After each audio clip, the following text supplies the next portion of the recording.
Friends, सरकार जो है शपथ लेने जा रही है और मोदी साहब तीसरी बार शपथ लेने जा रहे हैं और जिस आशा के साथ, जिस विश्वास के साथ भारतीय जनता पार्टी और एनडीए गठबंधन सत्ता में आना चाहता था, देश की जनता ने ऐसा नहीं होने दी।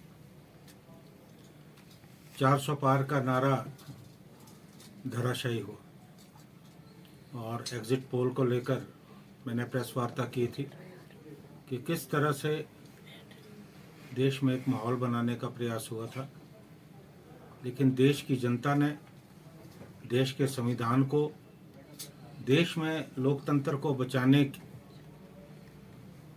की मुहिम का समर्थन किया और भारतीय जनता पार्टी जो 400 पार का दावा कर रही थी, वो स्वप्न साकार नहीं हो सका।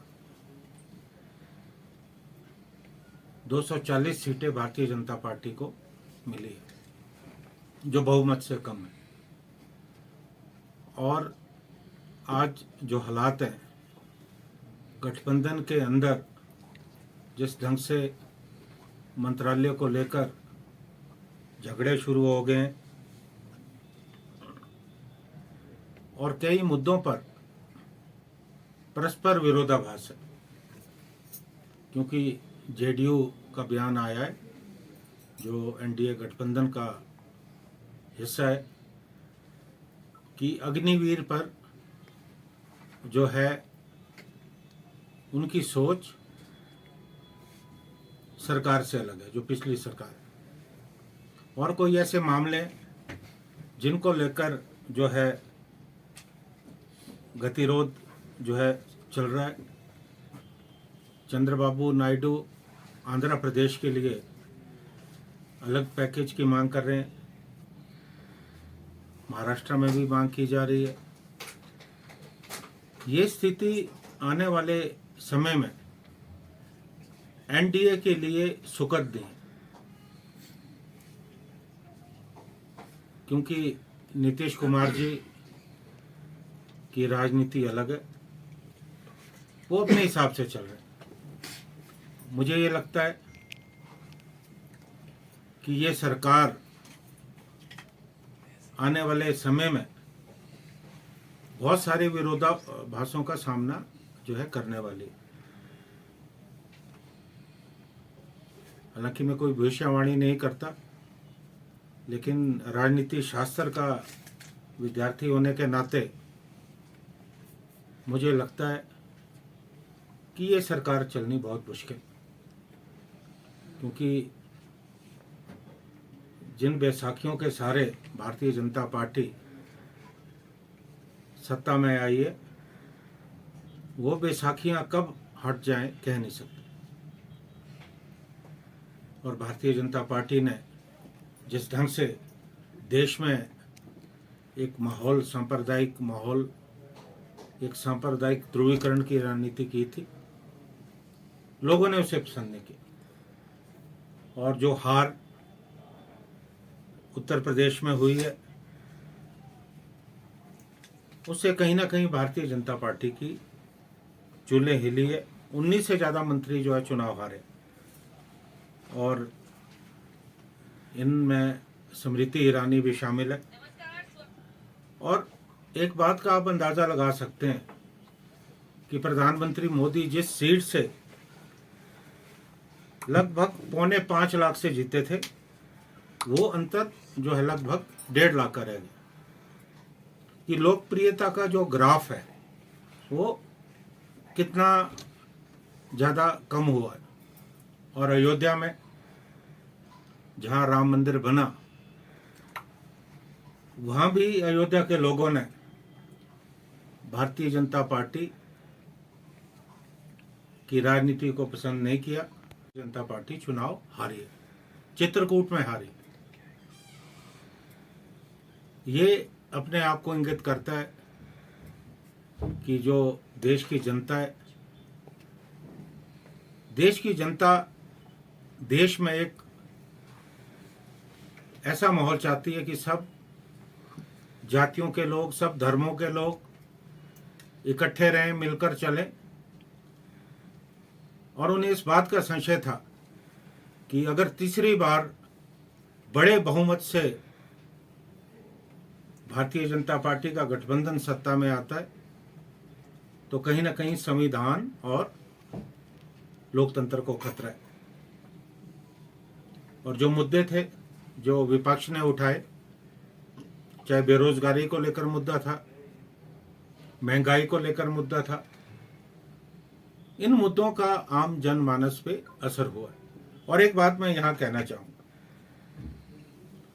कि इस चुनाव में विपक्ष को कमजोर करने का पूरा प्रयास हुआ। विपक्ष के नेताओं को जेलों में डाला गया और एक डर का माहौल देश में पैदा किया गया। ईडी के जरिए, सीबीआई के जरिए एक माहौल बनाया गया। और ये बराबरी का चुनाव नहीं था, क्योंकि लोकतंत्र में चुनाव में चाहे सत्ता पक्ष हो, विपक्ष हो, एक समान अवसर मिलना चाहिए, जो नहीं दिया गया। कांग्रेस पार्टी के खाते फ्रीज कर दिए गए और जो वैध रूप से हमारे पास पैसा था, उस पैसे का भी इस्तेमाल कांग्रेस पार्टी चुनावों में नहीं कर पाई। और जबकि भारतीय जनता पार्टी को इलेक्टरल बॉन्ड के जरिए जो पैसा प्राप्त हुआ, बड़ी बड़ी कंपनियों से प्राप्त हुआ, गलत तरीके से प्राप्त हुआ, तो पैसे की कोई कमी नहीं थी। क्योंकि मैंने चुनावों में, मैं स्वयं फील्ड में जाकर मैंने देखा कि हमारे पास साधनों का बहुत ज्यादा अभाव था। हमारे पास चुनाव लड़ने के लिए पर्याप्त पैसा नहीं था, जबकि भारतीय जनता पार्टी ने पूरा पैसा लगाया इन चुनाव में।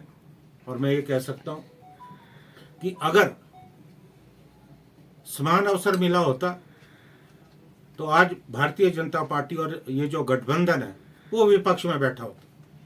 फिर भी जिस मजबूती से ये चुनाव लड़ा गया, तमाम गठबंधन के बड़े नेता, हम सबको की प्रशंसा करना चाहते हैं। जहां श्री राहुल गांधी जी ने आगे बढ़कर अगुवाई की, वहां हमारे जो दूसरे गठबंधन के नेता हैं, उन्होंने भी जो है बढ़ चढ़कर जो है अपना योगदान इन चुनाव में जो है दिया। और मैं ये कहना चाहता हूं कि जिस ढंग से राहुल गांधी जी ने इस सरकार पर निशाना साधे रखा, हालांकि पूरी कोशिश हुई कि उन्हें हतोत्साहित किया जाए, उनकी सदस्यता खत्म कर दी गई, सुप्रीम कोर्ट ने बहाल की, हर तरीका इन्होंने जो है अपनाने की जो है कोशिश की। तो मुझे लगता है कि आज गठबंधन मजबूत है और जो बिखराव एनडीए सरकार में पहले से ही शुरू हो गया और आने वाले समय में ये बिखराव जो है और ज़्यादा बढ़ने वाला है। 5 वर्ष तक हम चाहते हैं कि ये सरकार चले, पर हमें इस बात का संदेह है कि ये चलने वाली नहीं। कोई बड़ी बात नहीं कि ये सरकार अपने भार से खुद गिर जाए। और यहाँ मैं एक बात और कहना चाहता हूँ कि जिस ढंग से विपक्ष के समय राहुल गांधी जी ने देश में एक बहुत बड़ी पदयात्रा की, 2 पदयात्राएं उन्होंने की, कश्मीर से कन्याकुमारी से कश्मीर तक, और दूसरी चरण में भी उन्होंने पदयात्रा की, उन्होंने लोगों को जोड़ा और जिस संदेश को उन्होंने देना चाहा उसमें कांग्रेस पार्टी कामयाब हुई है। और वो दोनों सीटों से जो है चुनाव एक बड़े अंतर से जीते। और रायबरेली और अमेठी की सीट जो परंपरागत कांग्रेस की रही हैं, इस बार वापस जो है आई हैं। और मुझे ये लगता है कि अभी कांग्रेस वर्किंग कमेटी की मीटिंग है, ये मेरे अपने व्यक्तिगत मेरी सोच है कि क्योंकि राहुल गांधी जी ने आगे आकर जो है लड़ाई लड़ी। और मुझे लगता है मैं व्यक्तिगत तौर पे मेरा आग्रह है सभी कांग्रेस वर्किंग कमेटी के सदस्यों से रहेगा, पार्टी से रहेगा कि वक्त आ गया है कि राहुल गांधी जी को एक बहुत बड़ी जिम्मेवारी, चाहे संगठन हो चाहे विपक्ष की जो भूमिका है उसमें जो है मिलनी चाहिए। और तभी हम जहाँ कांग्रेस पार्टी को मजबूत रख पाएंगे, वहाँ जो मौजूदा सरकार जो बनने वाली है उस सरकार पे हम अंकुश जो है रख पाएंगे। Thank you very much.